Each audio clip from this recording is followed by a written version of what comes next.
Ce matin, on continue ensemble notre série « Le fruit de l'esprit ». Et j'aimerais vous confesser quelque chose. J'aime vraiment beaucoup le produit final de quelque chose. Prends n'importe quel projet, prends n'importe quelle chose qui se passe dans ma vie, n'importe quelle relation, n'importe quelle tâche que je dois accomplir, j'aime savoir comment ça va finir et j'ai hâte d'y arriver. Mais je trouve jamais que ça arrive assez vite. Par exemple, j'aime ça faire du barbecue. Dernièrement, dans les dernières années, j'ai développé une passion pour le barbecue. J'aime ça passer comme des heures devant le grill à regarder quelque chose cuire. Mais, donc, à chaque fois que je vais au Costco, je m'arrête dans l'allée des viandes puis je m'arrête devant la poitrine de bœuf. Ceux qui connaissent le barbecue, vous savez que je viens de nommer une des pièces de viande qui prend le plus de temps à cuire. Puis à chaque fois, je la regarde, puis là, je sais pas pourquoi je la tapote tout le temps. Tu sais, je regarde, puis là, je m'imagine, je dis, ça serait bon manger ça à soir. J'aimerais vraiment ça, manger ça. C'est une de mes viandes préférées. Mais ça prend 2 jours environ faire une poitrine de bœuf. La préparer, tout dépendamment comment grosse qu'elle est, peut-être un 12-15 heures sur le barbecue. Puis moi, j'ai un barbecue au gaz, fait que là, il faut que je passe la journée à contrôler ma température. Fait que je continue, puis là, je m'achète un steak ou quelque chose que je vais pouvoir manger à soir puis être bien content. Je vais peut-être manger la poitrine de bœuf 2-3 fois par année.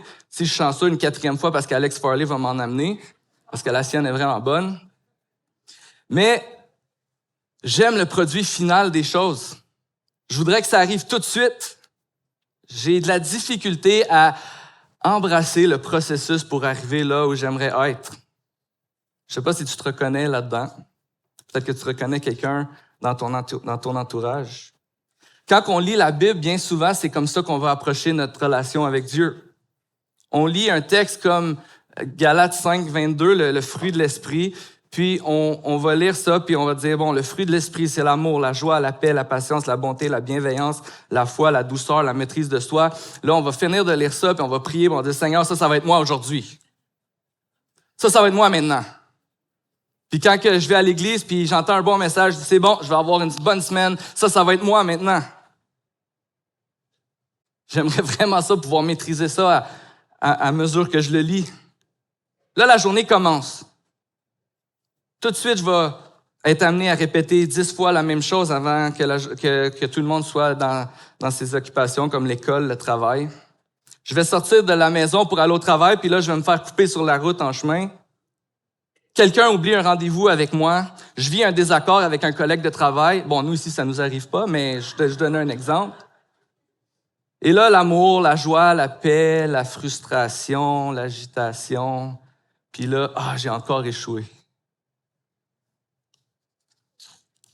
Mais la bonne nouvelle qu'on voit dans cette série, Le fruit de l'esprit, c'est que l'esprit qui est en nous donne ce fruit, ces qualités qu'on est en train d'observer ensemble. C'est quelque chose que nous avons quand nous avons une relation avec Jésus.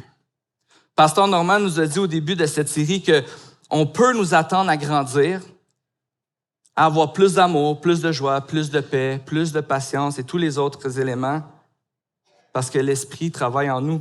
On peut s'attendre à ce que quand on va voir une personne qui a l'Esprit de Dieu en lui dans 2-3 ans, on peut voir le progrès. Mais c'est sûr que la croissance, parfois, ça peut aller plus vite. Il y a des choses qui viennent automatiquement chez chacun d'entre nous. Mais bien souvent, la croissance prend du temps. Et elle s'observe dans un quotidien qui est rempli d'essais-erreurs, de réussites et d'échecs. La croissance se vit en partageant notre quotidien avec d'autres personnes qui ont aussi besoin de grandir. Et ça, on sait que ça peut être compliqué parfois. Et c'est pour cette raison-là qu'on a besoin de cette 4e qualité qu'on voit dans Galates 5, la patience, pour notre croissance et celle des autres. Vous avez peut-être déjà entendu quelqu'un dire, OK, je vais demander dans une réunion de prière, dans un groupe, et dis-moi, ma requête de prière, c'est, je vais demander à Dieu de me donner plus de patience.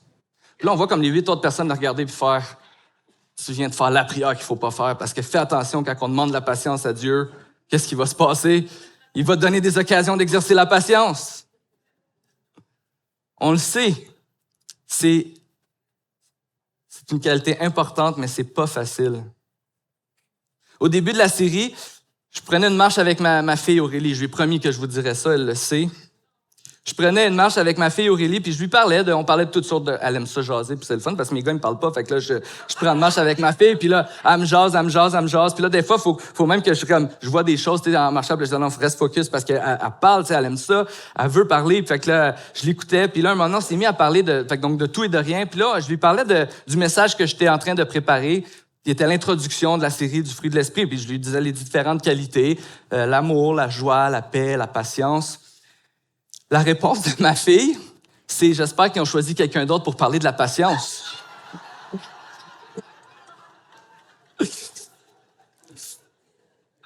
J'ai dit « Ah non, mais là, je regardais, je disais hey, c'est vrai, je suis allé voir. » J'ai dit « Ah non, c'est bon, c'est pas moi. » Puis là, on a comme, Normand a fait un petit changement de 1, puis là, c'est moi qui est ici ce matin. Mais j'ai pu dire à ma fille, puis c'est vraiment pas, je suis pas ici pour me protéger ce matin ou me défendre, parce que ça serait, je dirais, la même chose pour n'importe quel des sujets. Mais honnêtement, j'ai dit à ma fille, je suis pas celui qui vient prêcher le dimanche parce que je ace je suis 100% dans toutes les qualités puis dans tous les éléments que la Bible nous enseigne. Si le pasteur était en avant ici parce qu'il avait tout compris, on l'appellerait Jésus. Et j'ai dit à ma fille, j'ai dit, moi, je suis ici pas parce que je pense que vous devriez prendre toujours modèle sur moi, sur tout ce que je fais. Il y a des choses qu'il faudrait pas faire ça. J'espère grandir puis j'espère que je peux être un modèle pour vous dans plusieurs aspects de ma vie. Mais si je suis ici, c'est parce que j'ai envie de parler de celui qui maîtrise parfaitement la patience. Celui dont on a de besoin. Attends, qu'est-ce que c'est?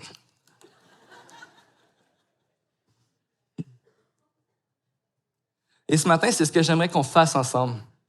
Qu'on puisse regarder à quel point Dieu est patient envers nous, pour qu'on puisse voir que sa patience envers nous, c'est ce qui nous donne la force, la motivation, puis c'est ce qui nous équipe à être patients les uns envers les autres.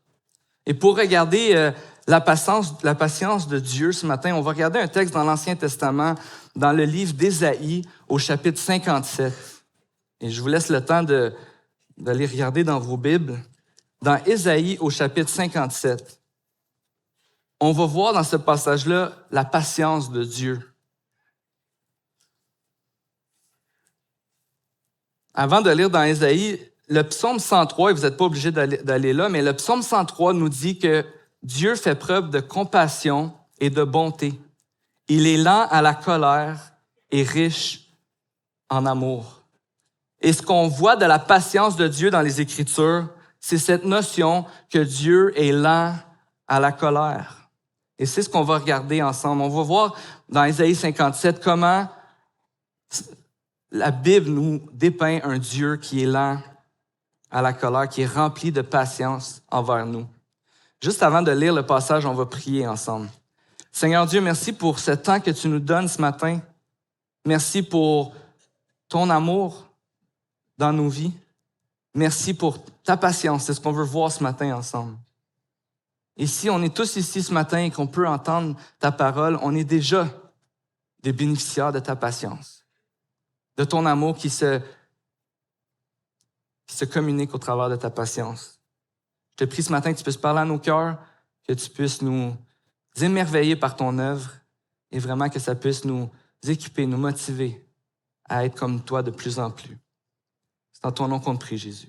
Amen. On va lire ensemble dans Ésaïe 57. On va lire à partir du verset 14 jusqu'au verset 21. On dira alors, préparez, dégagez un chemin, enlevez tout obstacle du chemin de mon peuple. En effet, voici ce que dit le Très-Haut, celui dont l'habitation est éternelle et le nom saint. J'habite dans les hauteurs et la sainteté. Mais je suis aussi avec l'homme brisé et abattu, afin de redonner vie à l'esprit abattu, afin de redonner vie au cœur brisé. Non, je ne veux pas lancer éternellement des accusations. Je ne veux pas m'irriter indéfiniment, car il est trop faible devant moi, l'esprit, le souffle des êtres que j'ai moi-même fait. C'est à cause de ces profits criminels que je me suis irrité et que je l'ai frappé. Je me suis caché dans mon indignation et le rebelle a suivi le chemin que lui indiquait son cœur. J'ai vu sa conduite, mais je le guérirai. Je le guiderai et je lui assurerai une pleine consolation, à lui et à ceux qui sont en deuil à cause de lui. Je ferai naître la louange sur leurs lèvres. Je donnerai la paix. Oui, la paix à celui qui est loin et à celui qui est près, dit l'Éternel. Et je les guérirai. Quant aux méchants, ils seront pareils à la mer agitée qui ne peut se calmer et dont l'eau soulève la vase et la saleté. Il n'y a pas de paix pour les méchants, dit mon Dieu.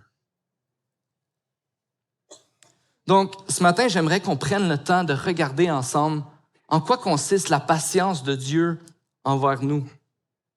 Dieu se nomme ici Saint. Je suis un Dieu saint, je suis le Saint qui habite dans les hauteurs. Dieu affiche ses couleurs. Il nous dit qui il est. Et à première vue, si on s'arrête au début de ce passage-là, et il y a bien d'autres passages dans les Écritures, et peut-être même que c'est ce avec quoi vous luttez quand vous lisez la Bible, on peut regarder qui est Dieu et pas voir ça comme une bonne nouvelle pour nous. La sainteté de Dieu fait référence à son caractère parfait, au fait que Dieu est 100% pur. C'est en fait ce qui le distingue le plus de sa création. Dieu est à part, Dieu n'est comme nul autre, il est complètement pur, parfait. Dieu a déterminé ce qui était bien, ce qui était mal, et il ne tolère pas le mal dans sa présence, car il est un Dieu saint. En fait, on voit que quand la Bible parle de la sainteté de Dieu à plusieurs égards, les gens qui font face à la présence de Dieu ont l'impression qu'ils n'ont pas leur place là, qu'ils vont même mourir. C'est ce que Ésaïe va vivre dans Ésaïe 6. On va pas lire ce passage ce matin, mais vous pourriez aller le voir. Les parents d'ados, vous pourriez leur poser des questions. On a parlé de ça vendredi. J'ai eu la chance d'aller visiter les ados à la jeunesse. Mais dans Ésaïe 6, quand Ésaïe se trouve dans la présence de Dieu, il se trouve devant la sainteté de Dieu et il est convaincu qu'il va mourir. Ésaïe voit Dieu, voit les anges qui sont avec lui, le temple se met à trembler, il y a de la boucane, de la fumée qui commence à surgir dans son rêve, dans son songe. Et là, il dit, « Je suis un homme aux lèvres impures, parmi un peuple aux lèvres impures. » Il est convaincu qu'il va mourir. Devant la grandeur et la perfection de Dieu, il voit son cœur et est certain qu'il n'a pas sa place dans la présence de Dieu. En fait, la sainteté de Dieu implique que Dieu ne peut pas tolérer l'impureté dans sa présence. Alors, le passage qu'on voit ce matin dans Ésaïe 57 nous parle de ce Dieu saint qui habite dans les hauteurs. Il habite dans les hauteurs et c'est clair dans ce passage-là que lui, il est là et nous, on n'est pas là. Et si Dieu reste là, si Dieu reste dans les hauteurs, c'est un problème pour nous. On a un problème. Parce que si Dieu reste dans les hauteurs, on n'aura jamais accès à sa présence. On ne peut pas aller là où il est parce que Dieu est un Dieu saint, sans faute, complètement pur, sans regret, sans honte. On serait comme Ésaïe, on serait comme, hey, qu'est-ce que je fais dans la présence de Dieu? C'est sûr que je vais mourir. Mais cette image de Dieu dans les hauteurs, comme le dit Ésaïe, et nous qui sommes ici-bas, c'est une illustration remarquable de la réalité de notre cœur, de la séparation de l'être humain avec Dieu. Une séparation que nous avons choisie comme être humain quand on a décidé de vivre sans Dieu, quand l'être humain a dit non, je n'ai pas besoin de Dieu, je n'ai pas besoin de Dieu pour me dire ce qui est bien et ce qui est mal, je peux vivre ma vie sans Dieu, j'ai pas besoin de toi. Dans le livre d'Ésaïe, on voit que le peuple vit dans l'idolâtrie, c'est-à-dire qu'ils adorent d'autres dieux. Ils ont abandonné Dieu. On le voit dans ce texte-là, la souffrance, la menace de l'oppression extérieure. Les rois les rois de Juda, d'Israël, qui ont abandonné les voies de Dieu. On voit un peuple qui est rebelle à Dieu et qui est séparé de Dieu. Le peuple est en train de vivre les conséquences de l'abandon de Dieu et les conséquences. La conséquence ultime de cet abandon-là, c'est la mort, la séparation d'avec Dieu pour toujours. Et si on restait séparé de Dieu, si Dieu n'intervenait pas, eh bien, ce que la Bible nous dit, c'est que cette souffrance, cette solitude va se poursuivre pour l'éternité. On peut s'arrêter ici et faire l'évaluation de ce Dieu-là, ce Dieu saint. Peut-être que ce matin, tu entends ça et tu te dis, il me semble que Dieu, c'est un Dieu dur, un Dieu destructeur qui manque totalement d'amour, de considération pour sa création. Un Dieu en colère, pas un Dieu qui est tellement patient. Mais le psaume 103 qui nous dit que Dieu est lent à la colère nous dit aussi que Dieu ne nous traite pas comme le mériteraient nos fautes. Vous voyez, la mort éternelle, le jugement de Dieu, c'est un résultat, non pas du manque d'amour de Dieu envers nous, mais du fait qu'on a choisi de vivre sans Dieu, de ne pas l'aimer, de se rebeller. On ne peut pas blâmer Dieu d'avoir empêché les êtres humains de le trahir. Parfois, on dit, OK, mais Dieu aurait pu empêcher le péché de venir dans le monde, il aurait pu empêcher Adam et Ève de désobéir à Dieu. On ne peut pas blâmer Dieu de ne pas les avoir empêchés. Parce que si Dieu nous aime d'un amour infini, il voulait aussi qu'on soit libre de l'aimer en retour de ce même amour-là. Il voulait qu'on soit libre de l'aimer de ce même amour. Quelle sorte d'amour est-ce que ça serait si on était forcé d'aimer un Dieu qui nous empêchait de choisir si on pouvait l'aimer? La colère de Dieu, cette irritation, c'est pas un manque d'amour. En fait, elle fait partie de son amour pour nous. L'an passé, on a fait une série dans le livre de Jacques vers la maturité spirituelle. Et on avait parlé de la colère et je vous avais présenté un auteur, David Powlison, qui a écrit un livre sur la colère qui s'appelle Good and Angry. Puis dans son livre, il nous dit, c'est un pionnier de relations d'aide, et il dit que la colère, c'est Dieu qui nous a donné la colère, cette émotion naturelle qui vient directement du caractère de Dieu. C'est-à-dire que peut-être que pour toi, quand tu entends le mot colère ce matin, tu dis la colère, c'est toujours une mauvaise chose. La colère, c'est toujours une mauvaise réaction. La colère, c'est faire du mal à quelqu'un. Mais en fait, la colère, c'est Dieu qui nous a créés pour identifier ce qui est mal et ce qui fait du mal. Pour qu'on puisse réagir à ce mal dans le but de réparer le mal qu'on a vu. En d'autres mots, je vois quelque chose que j'aime pas, je me sens pas bien, puis je dois faire quelque chose à propos de ça. Je dois agir. Et c'est ce que Dieu fait quand il est en colère. Quand Dieu est en colère, c'est pas pour nous faire du mal, mais c'est parce qu'il est triste de voir sa création se détruire et faire des mauvais choix. Oui, Dieu est en colère, quand Dieu est en colère, c'est comme un père. Comme un père qui voit ses enfants s'éloigner de lui, qui voit ses enfants s'éloigner de son amour, de sa protection, de toutes les bonnes choses qu'il a pour eux, Dieu se met en colère. Dieu est en colère quand il voit les êtres humains se détruire entre eux. Et si c'est la conséquence de notre séparation avec Dieu, ce passage dans Ésaïe va nous montrer à quel point Dieu est investi. Il réagit à cette colère-là. Il est investi dans son projet de nous ramener vers lui. On relit ensemble le verset 15.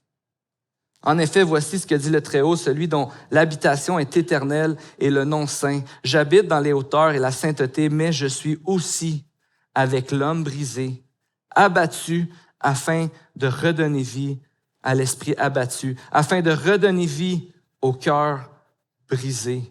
Non, je ne veux pas lancer éternellement des accusations. Je ne veux pas mériter indéfiniment, car il est trop faible devant moi, l'esprit, le souffle des êtres vivants que j'ai moi-même fait. Voyez-vous, Dieu, dans sa sainteté, il n'est pas resté là à nous regarder, puis à nous envoyer des éclairs, puis à nous détruire, puis à rire quand il nous voit nous chicaner, nous détruire les uns les autres. Dieu est triste, ça le met en colère. Et ce que Dieu a fait, c'est qu'il est venu vers nous. Dieu est venu vers nous, rempli de compassion pour notre souffrance, rempli de compassion pour nos difficultés, rempli de compassion pour les gens qui avaient fait le mal. Je ne sais pas si vous avez retenu ça tantôt, mais il dit, il dit au verset 18, « J'ai vu sa conduite, mais je le guérirai. Je le guiderai et je lui assurerai une pleine consolation à lui qui a fait le mal et à ceux qui sont en deuil à cause de lui. » Dieu est ici pour venir consoler des pécheurs. Dieu voit ce qui se passe dans le monde et dit, moi, je suis intervenu, il veut venir consoler des pécheurs. Il veut venir nous restaurer la relation qu'on avait perdue avec lui. Donc, si Dieu est lent à la colère, si Dieu est patient, c'est que Dieu fait tout maintenant pour qu'on puisse avoir une relation avec lui. Il n'agit pas du premier coup selon ce que méritent nos fautes, mais il nous offre son Fils Jésus. Il nous offre sa grâce. Il nous offre son amour. Dieu réagit au mal en étant patient. Dans sa patience, il va agir de façon extraordinaire. Vous savez, si on parle de patience ce matin, peut-être que pour toi, tu as de la difficulté à voir la patience. Peut-être que tu dis, ouais, mais la patience, c'est comme c'est rien faire. C'est de subir quelque chose, puis c'est de ne pas agir. Mais en fait, ça, c'est pas la patience, c'est la passivité. Parce que la patience, c'est d'être vraiment engagé dans la situation. C'est de savoir que je pourrais faire quelque chose, mais si j'agis tout de suite, je vais peut-être agir de la mauvaise façon. C'est de savoir que je pourrais faire quelque chose, mais si j'agis tout de suite, ben peut-être que la personne n'aura pas la chance de se repentir ou d'avoir une deuxième chance, de grandir. Peut-être que la personne va juste creuser encore plus plutôt que d'être élevée. La personne patiente sait attendre parce qu'elle espère puis elle sait que la situation peut changer. Elle sait qu'il y a peut-être quelque chose de mieux à faire dans le temps. La patience, c'est une déclaration que tu ne veux pas réagir de la mauvaise façon à ce que toi, tu perçois comme étant mal. Parce que si Dieu nous a donné cette capacité-là de voir le mal et de ne pas se sentir bien quand on voit le mal, malheureusement, à cause de notre péché, parfois, on détermine nous-mêmes le mal. Et on a besoin de s'arrêter puis de se poser la question, est-ce qu'on m'a vraiment fait du mal? Est-ce que c'est vraiment mal ce qui m'est arrivé ou si c'est ma perception des choses? Est-ce que je suis en train de poursuivre l'amour de Dieu, la patience de Dieu, la paix de Dieu, ou je suis en train de poursuivre ma paix, mon amour? On doit se poser ces questions-là. Et la patience nous permet de ne pas réagir. Mais contrairement à nous, Dieu ne peut pas mal agir face à une situation. Mais il est quand même patient. Il veut attendre. Mais il n'a pas été passif parce qu'il a agi. Dans la grande détresse de l'humanité, Dieu a envoyé son Fils unique pour qui il était rempli d'amour. Jésus, c'est celui qui n'avait jamais commis le mal, qui ne s'était jamais séparé de Dieu. Il l'a envoyé sur terre pour qu'il donne sa vie pour nous, pour qu'il prenne nos péchés à notre place et qu'à la croix, il puisse subir à notre place la colère de Dieu, le jugement que méritaient nos fautes. Il est venu nous réconcilier avec lui au travers de cet acte de pardon à la croix. Et on pourrait dire que, en plus de que Jésus a pris notre place, mais Dieu a fait encore plus parce qu'il a ressuscité son Fils. Oui, Jésus a souffert, mais il a été ramené à la vie. Dieu a vaincu le péché et la mort. Dieu s'est défait de l'impureté, de la souffrance, pour qu'un jour, on puisse totalement vivre les effets de ce que Dieu a fait à ce moment-là. Pour qu'un jour, on puisse vivre sans souffrance, sans honte, sans regret, sans difficulté. On n'aura plus de problème de patience ou de déception parce qu'on n'a pas réussi à aller jusqu'au bout du processus. Parce que Dieu a envoyé son Fils mourir pour nous et il a vaincu la mort. Alors quand on voit qu'un Dieu est patient, que Dieu est patient et lent à la colère, on voit un Dieu qui a tout fait pour qu'on puisse avoir une relation avec lui maintenant. Qu'on puisse croire maintenant qu'on goûte à l'amour de Dieu et on peut aimer notre prochain. On goûte à la joie de Dieu et non pas à sa condamnation parce qu'on a été pardonné. On goûte à la paix, à la patience de Dieu. Et on sait que Dieu va amener à terme son projet de nous restaurer. C'est ce que Dieu est en train de faire. Et le verset 19 nous dit « Je ferai naître la louange sur leurs lèvres.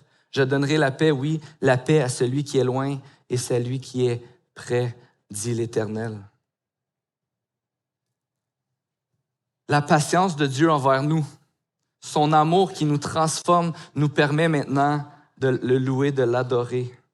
De louer, oui, comme on a chanté ce matin des chants à Dieu, puis de reconnaître qui Dieu est et ce qu'il a fait, mais aussi de le louer avec nos vies. Et de croire que si l'Esprit de Dieu est en nous et qu'il est un Dieu patient, eh bien, il nous équipe pour être patients, pour pouvoir attendre, pour pouvoir être gracieux envers les autres autour de nous, donner une chance. Et même que quand on manque de patience, eh bien, on peut se tourner vers lui parce que lui manque jamais de patience envers nous. Et on peut demander pardon 10, 15, 20 fois par jour à nos enfants, nos époux, nos épouses, nos collègues de travail parce qu'on a manqué de patience et de grâce envers eux parce que Dieu nous a pardonné. Dieu nous a équipés pour qu'on puisse être patients les uns envers les autres. On est équipés pour réagir à cet inconfort quand on voit le mal, puis d'attendre. D'attendre et demander à Dieu, puis se demander c'est quoi la bonne chose à faire dans cette situation-là. D'attendre et de prier pour la personne. Parfois, avec mes enfants, je réagis, puis je disais à un de mes enfants dernièrement, j'ai dit, je pense que des fois, je réagis fort à ce que tu viens de faire, parce qu'à chaque fois que tu le fais, j'ai l'impression que je perds le contrôle, puis que tu vas faire des mauvais choix dans la vie. La patience que j'essaie d'acquérir de plus en plus nous permet de dire, cet enfant-là, il est dans les mains de Dieu. Et tout comme moi, il est en train d'apprendre et de grandir. Et c'est Dieu qui peut faire une œuvre dans sa vie bien plus grande que son père qui essaie de le contrôler. Et dans ces moments-là, je dois demander pardon. On peut demander pardon à nos enfants. Parce que si on essaie de dire à nos enfants que d'être chrétien, c'est d'être parfait, ils vont être vraiment déçus de nous. Et ils vont trouver ça dur d'essayer d'être chrétiens eux-mêmes. Mais si on leur dit que d'être chrétien, c'est d'avoir de la grâce les uns pour les autres, comme Dieu a eu de la grâce envers nous, que c'est d'être patient comme Dieu a été patient envers nous et que quand on n'y arrive pas, on peut pointer nos enfants et nous-mêmes vers Dieu. Et c'est à ce moment-là qu'on peut leur demander pardon. Je vais inviter les musiciens à s'avancer. L'équipe de placeurs, vous pouvez aussi aller à la table. On va prendre le repas du Seigneur ensemble ce matin.